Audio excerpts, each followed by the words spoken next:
अस्सलामुअलैकुम स्टूडेंट्स, हम लोगों ने लास्ट टाइम जो हम अपनी क्लास में डिस्कस कर रहे थे that was the chapter number 1 of finance. Finance के अंदर हम लोगों ने फाइनेंस की डेफिनेशन देखी थी, हम लोगों ने फाइनेंशियल मैनेजमेंट की डेफिनेशन देखी थी। उसके बाद हम लोगों ने जो डिस्कस किया था दैट वाज अबाउट कि फाइनेंशियल मैनेजमेंट के मेजरली हमारे पास फंक्शंस कौन कौन से होते हैं, ठीक है। हम बेसिकली वो हमें डिसीजन मेकिंग, 3 तरह के जो हमने उसके डिसीजन की बात की थी। फिर हमने उसमें कहा था कि जो financial management is basically the combination of accounting and economics. तो फिर हम लोगों ने अकाउंटिंग की डेफिनेशन देखी थी, फाइनेंशियल स्टेटमेंट्स देखी थी जहाँ से हमें इनपुट मिलता है। हम लोगों ने इकोनॉमिक्स को स्टडी किया था कि इकोनॉमिक्स होती क्या है और वो किस तरह से हमें डिसीजन मेकिंग में हेल्प करती है। फिर हम लोगों ने उसके तीनों फंक्शंस पढ़े थे, इन्वेस्टमेंट फंक्शंस को पढ़ा था, फाइनेंसिंग फंक्शंस को पढ़ा था, एसेट मैनेजमेंट डिसीजंस को पढ़ा था। उसके बाद फिर हम लोगों ने देखा था कि कंबाइनिंग अकाउंटिंग एंड इकोनॉमिक्स कौन से 7 की आइडियाज़ हैं जो कि हमारे पास फाइनेंस या फाइनेंशियल मैनेजमेंट के मिलते हैं। फिर हम लोगों ने 1 बाय 1 उन 7 की आइडियाज़ को डिस्कस किया था, ठीक है। Now we are moving towards the chapter number 2 and chapter number 2 के जो नोट्स हैं I have already send to you through your WhatsApp group. तो अभी इसको हम स्टार्ट कर लेते हैं। The chapter number 2 is related to the business, tax and financial environment. तो उसमें कुछ स्पेसिफिक जो कॉन्सेप्ट्स हैं जो हम लोगों ने डिस्कस करने हैं। लाइक चैप्टर नंबर 1 में भी हम लोगों ने ऐसे ही किया था। इसमें सबसे पहले हमारे पास आता है द बिजनेस एनवायरनमेंट के बारे में उसने बात की, जिसमें वो आपसे डिस्कस करेगा the forms of the business organisation. Already भी आप लोगों ने इन चीज़ों को पढ़ा हुआ है। तो बिजनेस एनवायरनमेंट के अंदर हमारे पास मेजरली 3 तरह के जो हैं वो बिजनेस फाउंड होते हैं, लेकिन यहाँ पर हम 4 कैटेगरीज को डिस्कस करेंगे।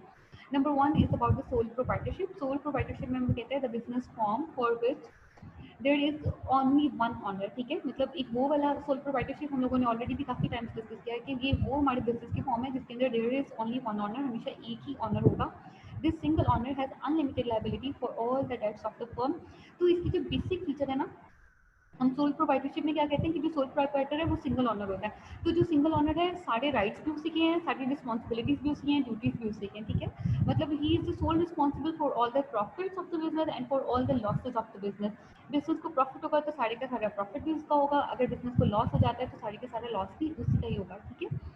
तो this is called basically sole proprietorship. और जो सोल प्रोप्राइटरशिप की मेन फीचर है, बेसिक फीचर है, ठीक है, जिसके लिए हम सोल प्रोप्राइटरशिप को आप कह लें कि बेसिकली दैट इज नॉन।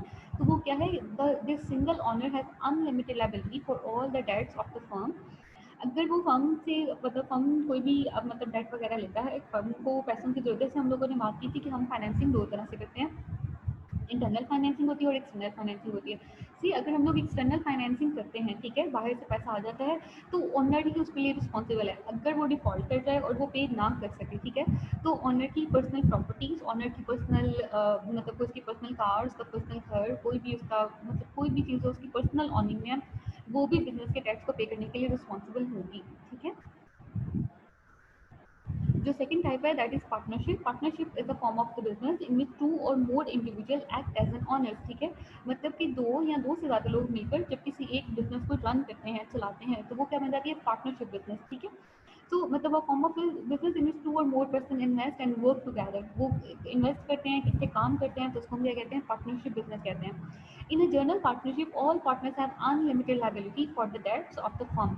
वो कहते हैं जो जनरल बेसिकली पार्टनरशिप फॉर्म होती है ना, उस जनरल पार्टनरशिप फॉर्म के अंदर क्या होता है कि जितने भी पार्टनर्स होते हैं दे आर ऑल रिस्पॉन्सिबल, वो सारे के सारे कंपनी की लायबिलिटीज़ के लिए या उस फर्म की लायबिलिटी के लिए रिस्पॉन्सिबल होते हैं।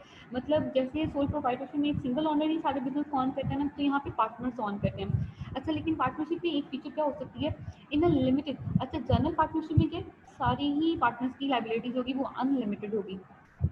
लेकिन लिमिटेड पार्टनरशिप में क्या होता है, 1 और मोर पार्टनर्स में have the limited liability. Limited partnership के अंदर किसी एक या फिर 2 जो होते हैं मतलब कुछ पार्टनर्स, लेकिन आप उसमें लाइक उसके अंदर जो पार्टनरशिप डीड या कोई पार्टनरशिप एग्रीमेंट हम साइन करते हैं उसमें हम ये डिसाइड कर सकते हैं कि कौन से पार्टनर्स होंगे जिनकी लायबिलिटी हम लिमिटेड रखेंगे, ठीक है। उनकी लायबिलिटी लिमिटेड रखने का मतलब ये है कि they will not be responsible for the debts like their personal earning. एक तो वो अमाउंट है ना जो आपने बिजनेस में इन्वेस्ट कर दिया है, जो बिजनेस में इन्वेस्ट करती है वो तो रिस्पॉन्सिबल होगी ही होगी, क्योंकि जाहिर सी बात है अगर बिजनेस डिफॉल्ट करता है, हमें बिजनेस को शट डाउन करना पड़ता है, तो लाइक आपके पैसों से भी कोई एसेट्स परचेज कर लिए गए होंगे।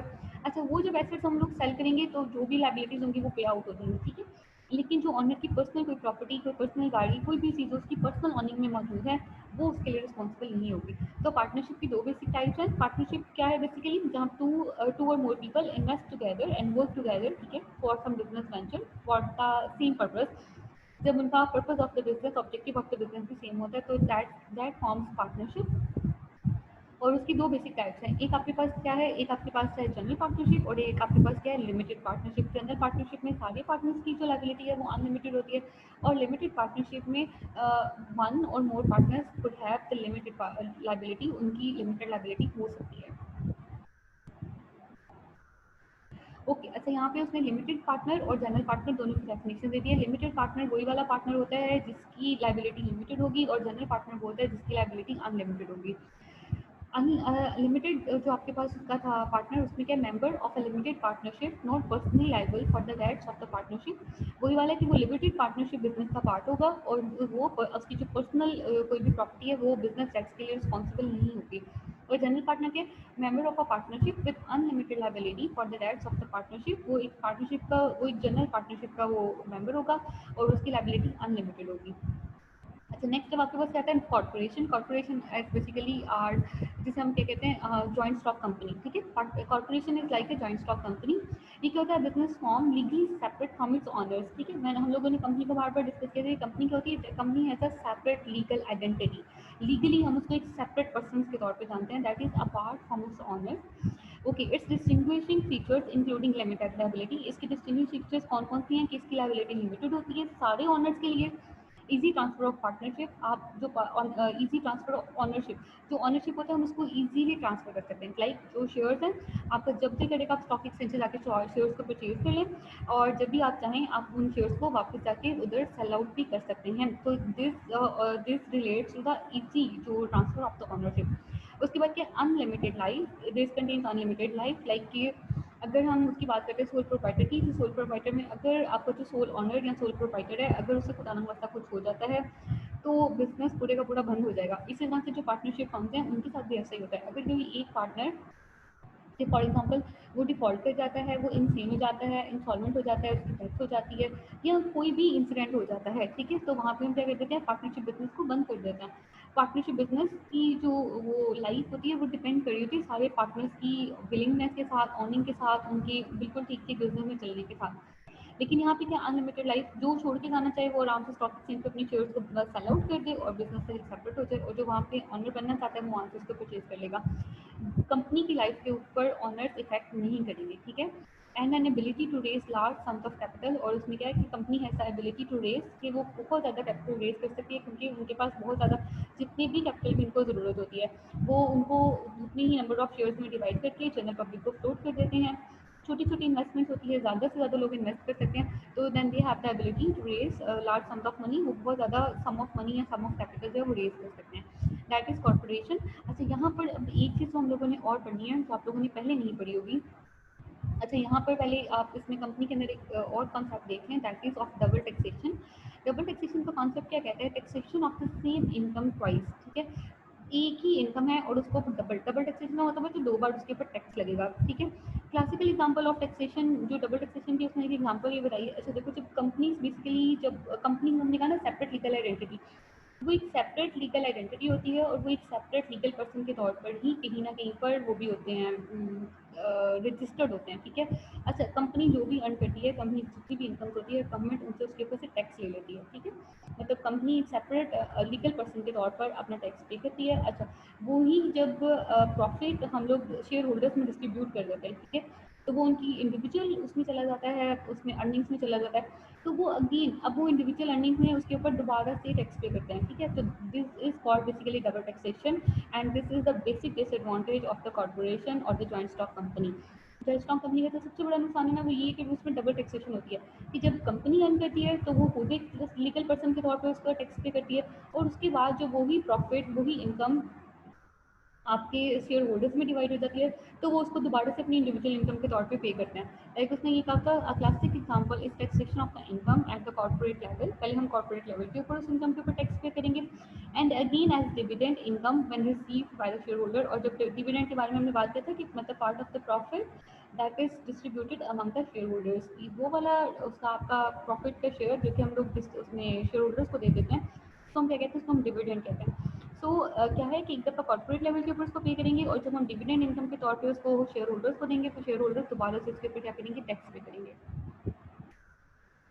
अच्छा, ये लिमिटेड लायबिलिटी कंपनीज लिमिटेड, अच्छा यहाँ पर क्या है, ये कंपनीज भी हैं and they have the limited liability. अच्छा, ये जो लिमिटेड लायबिलिटी है ना, इसको कहते हैं this is a hybrid form of business organisation. Hybrid का मतलब है ये कंबाइन कर देती है, ठीक है। मतलब हाइब्रिड का मतलब होता है टू और मोर जो टाइप की चीज़ों को जब सेम करके कुछ प्रोडक्शन की जाती है तो उसको हम हाइब्रिड प्रोडक्शन कहते हैं। तो ये बेसिकली एक hybrid form of business organisation है, और ये हाइब्रिड फॉर्म किस चीज़ को कलेक्ट करती है, ये कॉम्बिनेशन है of the corporation and partnership, ठीक है। कॉर्पोरेशन और पार्टनरशिप बिजनेस का जो बेस्ट वो मर्ज है ना, या जो आप कह लें कि जो इसकी बेस्ट कैरेक्टरिस्टिक्स है उनको मर्ज करके हम लिमिटेड लायबिलिटी कंपनी बनाते हैं। अच्छा, बेसिकली वहाँ पर होता क्या है, पार्टनरशिप फर्म के अंदर पार्टनर्स होते हैं, वो सारा का सारा कैपिटल लेकर आते हैं, लेकिन जो उनकी लायबिलिटी होती है वो वहाँ पर क्या होती है हमारे पास, उनकी लायबिलिटी हमारे पास होती है अनलिमिटेड, ठीक है। मतलब वो अपनी पर्सनल अर्निंग के साथ भी रिस्पॉन्सिबल होते हैं, ठीक है। अच्छा, यहाँ पर क्या होगा, यहाँ लिमिटेड लायबिलिटी कंपनी में आप अपनी मतलब एक पार्टनरशिप की तरह की ऑर्गेनाइजेशन होगी, और उस ऑर्गेनाइजेशन को आप रजिस्टर्ड कर लेंगे एज अ कंपनी। जब आप एज ए कंपनी उसको रजिस्टर्ड कर लेते हैं तो उसके बाद फिर ऑनर्स की जो पर्सनल वो जो होती हैं कोई भी प्रॉपर्टी होगी वो बिजनेस के टैक्स के लिए रिस्पॉन्सिबल नहीं होती है, ठीक है। ये पब्लिक लिमिटेड कंपनी नहीं है, ये लिमिटेड लायबिलिटी कंपनी है। जो पब्लिक लिमिटेड कंपनी होती है ना, वो पब्लिकली हम उसके शेयर्स को भी एडवर्टाइज करते हैं, उसकी जितनी भी फाइनेंशियल स्टेटमेंट्स होती हैं उनको भी एडवर्टाइज करना हमारे लिए ज़रूरी होता है। हम इसको सिर्फ एक सेपरेट लीगल पर्सन के तौर पे रजिस्टर्ड करवा लेते हैं, ठीक है। और इसमें जितने भी सारे पार्टनर्स होते हैं, सारे मेंबर्स होते हैं, उनकी लायबिलिटी होती है वो क्या हो जाती है, लिमिटेड हो जाती है। सो limited liability company a business form that provides it's honours called members, मतलब जो उसके ऑनर्स होते हैं हम उसको उसके मेंबर्स कहते हैं। पार्टनरशिप में हम उसके ऑनर्स को पार्टनर्स कहते थे। जॉइंट स्टॉक कंपनी या कॉर्पोरेशन में जो उसके ऑनर्स हैं हम उनको शेयर होल्डर्स कहते थे। यहाँ पे हम उनके ऑनर्स को क्या कहते हैं, मेंबर्स कहते हैं, कि they are the members of the company. अच्छा, उसमें क्या with corporate style limited personal liability, उसमें कॉर्पोरेट स्टाइल से क्या होता है, कॉर्पोरेट स्टाइल की जो उसके अंदर बेस्ट फीचर होती है क्या होती है, लिमिटेड पर्सनल लायबिलिटी। जो पर्सनल लायबिलिटी है वो सबकी लिमिटेड हो जाती है वहाँ पे, ठीक है। जैसे पार्टनरशिप बिजनेस था, पार्टनरशिप बिजनेस में आप कोई एक या फिर कोई दो या फिर मतलब चंद एक जो पार्टनर्स होते हैं उनकी लायबिलिटी लिमिटेड रख सकते हैं, बाकी सबकी लायबिलिटी अनलिमिटेड रहती है। तो यहाँ पर जो लिमिटेड लायबिलिटी कंपनी को कंपनी की जो बेस्ट फीचर मिलती है वो कौन सी होती है, इसकी सबकी लायबिलिटी वहाँ पे लिमिटेड हो जाती है। और पार्टनरशिप बिजनेस में से उनको बेस्ट फीचर क्या मिलती है, and the federal tax treatment of a partnership, और जो टैक्स ट्रीटमेंट है वो उनको पार्टनरशिप वाला मिलता है, मतलब कि डबल टैक्सेशन नहीं होती। यहाँ पर कंपनी को एक ही बार वो अपना टैक्स पे करेगी, उसके बाद जब उसके मेंबर्स में जब डिस्ट्रीब्यूट हो जाएगा तो उनको दोबारा से टैक्स पे नहीं करना पड़ेगा, ठीक है। तो लिमिटेड लायबिलिटी एक हाइब्रिड फॉर्म है जो कि best features of the partnership and the joint stock company, उनके बेस्ट फीचर्स को मर्ज करके इस्टेब्लिशमेंट में आती है, ऑर्गेनाइज होती है। और कंपनी से उसे कौन सी फीचर मिलती है, लिमिटेड लायबिलिटी की, और पार्टनरशिप से उसे कौन सी फीचर मिलती है, टैक्सेशन की, ठीक है। कि सबकी लायबिलिटी लिमिटेड हो जाएगी, प्लस उनको सिंगल टाइम्स ही टैक्स पे करना पड़ेगा, जॉइंट स्टॉक कंपनी की तरह डबल टैक्सेशन नहीं होगी।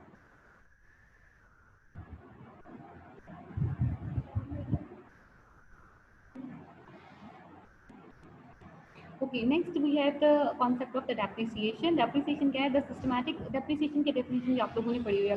The systematic allocation of the cost of a capital asset over a period of time for the financial reporting purpose, tax purposes or the both. ठीक है? Depreciation क्या होती है? Systematic allocation of the cost of a capital asset over a period of time.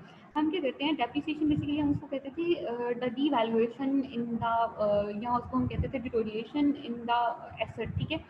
Asset के अंदर जो भी where and tear होती थी, जो भी डिटोरिएशन होती थी, जो भी इसके अंदर तोड़ फोड़ होती थी, उसको हम डेप्रिसिएशन कहते हैं।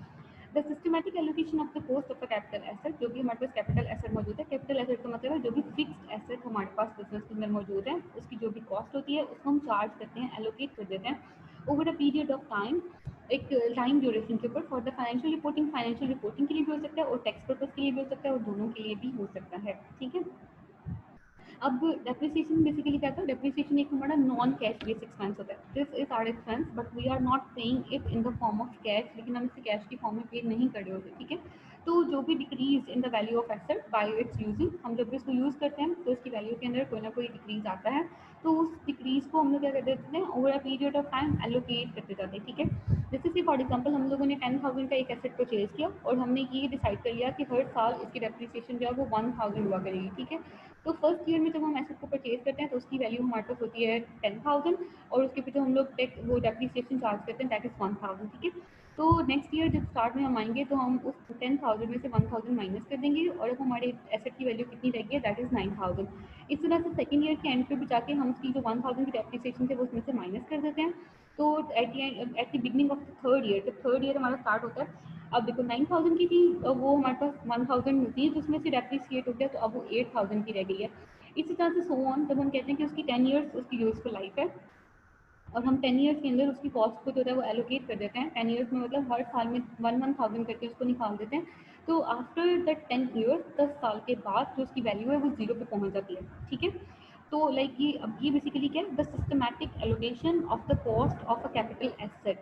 हम कैपिटल एसेट की जो कॉस्ट है उसको एलोकेट कर देते हैं over a period of time, एक टाइम पीरियड के ऊपर। ठीक है, जैसे मैंने आपसे कहा 10,000 का एक एसेट परचेज किया, उसकी यूजफुल लाइफ 10, हम लोगों ने से फॉर एग्जाम्पल हमने कहा कि 10 ईयर्स है, तो इसका मतलब है कि 10,000 का एसेट 10 ईयर्स के ऊपर उसकी जो थी यूजफुल लाइफ थी, तो हर साल कितना डेप्रिसिएट होता जाएगा, हर साल वो आपका 1,000 डेप्रिसिएट होता जाएगा। ठीक है, तो उसी 1,000 हम डेप्रिसिएट करते जाएंगे at the end of the 10 year, जब 10 साल कंप्लीट होंगे तो उस टाइम आपका एसेट जीरो पे होगा। हाँ, अगर कोई उसकी रेजिडुअल वैल्यू का मतलब होती है कुछ स्क्रैप वैल्यू वगैरह। ठीक है, लाइक अगर एक एसेट जो कि अपनी फुल यूजफुल लाइफ को कंप्लीट भी कर लेता है, जैसे 10 साल का एक एसेट है, 10 साल खत्म होने के बाद भी उस एसेट में कोई ना कोई मशीनरी, कोई ना कोई स्क्रैप, उसकी वैल्यू ऐसी मौजूद होती है जिसे हम मार्केट में सेल करके कोई ना कोई रेवेन्यू अर्न कर सकते हैं। ठीक है, तो ऐसी सिचुएशन में क्या होता है, तो वो अब हम उस एसेट की कॉस्ट में से, उस कॉस्ट में से उसकी वो जो स्क्रैप वैल्यू होती है उसको माइनस करके और जो फिर बाकी की वैल्यू बचेगी उसको हम over that time period divide करते हैं अपने कॉस्ट। ठीक है, अगर हमारे पास डेप्रिसिएशन के चैप्टर्स के कुछ क्वेश्चन बचे ऑलरेडी अकाउंटिंग में हम इसको डिस्कस किया करते हैं, यहाँ पर नहीं होंगे। यहाँ पर आप बस डेप्रिसिएशन का कॉन्सेप्ट याद रखिएगा कि that the decrease in the value of asset due to its wear and tear is called depreciation. Wear and year की वजह से जो भी decrease in the value of asset होता है उसको हम डेप्रिसिएशन कहते हैं। और हमने इसको करना क्या कहते हैं, करना होता है we systematically allocate the cost of that fixed asset over a period of time. जो भी पीरियड ऑफ टाइम होता है उसके ऊपर हम उसकी कॉस्ट को एलोकेट कर देते हैं। ओके, यहाँ पर ना इसके बेसिकली दो मेथड उसने दिए हुए हैं, एक स्ट्रेट लाइन डेप्रिसिएशन मेथड है और एक एक्सेलरेटेड डेप्रिसिएशन मेथड है और एक आपके पास है डबल डिक्लाइनिंग डेप्रिसिएशन मेथड।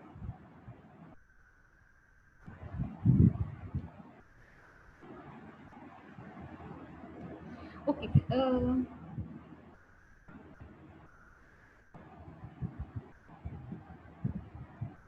चलें ऐसा कर लेते हैं कि अभी तक की उसके लेक्चर के अंदर आप इन चीज़ों को डिस्कस कर लीजिएगा। डेप्रिसिएशन के जो मेथड्स होंगे वो उसको हम लोग अपनी कमिंग क्लास में डिस्कस कर लेंगे। इसके अलावा कुछ और चंदे कॉन्सेप्ट्स हैं वो हम लोग इंशाल्लाह अपनी कमिंग क्लास में डिस्कस कर लेंगे और फिर ये चैप्टर हमारा जो है वो कंप्लीट हो जाएगा। Okay, thank you students, please must listen this video and watch this video. एक बार इस वीडियो को जरूर देखिएगा, सिंपल से कॉन्सेप्ट हैं। अगर आपको कोई भी प्रॉब्लम होगी तो इंशाल्लाह हमारी जो नेक्स्ट क्लास होगी उसके अंदर हम अपने इंटरेक्टिव सेशंस के इसको लाजमी तौर पर डिस्कस करेंगे। जी, thank you class, take care, खुदा हाफिज़।